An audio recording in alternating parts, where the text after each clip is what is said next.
সুখ দুঃখ। কবিগুরু রবীন্দ্রনাথ ঠাকুর। বসেছি আজ রথের তলায়, স্নানযাত্রার মেলা। সকাল থেকে বাদল হলো, ফুরিয়ে এলো বেলা। আজকে দিনের মেলামেশা, যত খুশি যতই নেশা। সবার চেয়ে আনন্দময় ওই মেয়েটির হাসি। 1 পয়সায় কিনেছে ও তালপাতার এক বাঁশি। বাজে বাঁশি পাতার বাঁশি আনন্দ স্বরে, হাজার লোকের হর্ষধ্বনি সবার ওপরে। ঠাকুর বাড়ির ঠেলাঠেলি, লোকের নাহি শেষ।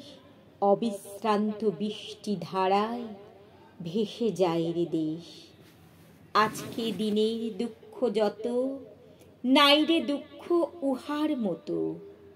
ওই যে ছেলে কাতর চোখে দোকান পানে চাহি, একটি রাঙা লাঠি কিনবে, একটি পয়সা নাহি। চেয়ে আছে নিমেষ হারা নয়ন অরুণ, হাজার লোকের মেলাটিরে করেছে করুণ।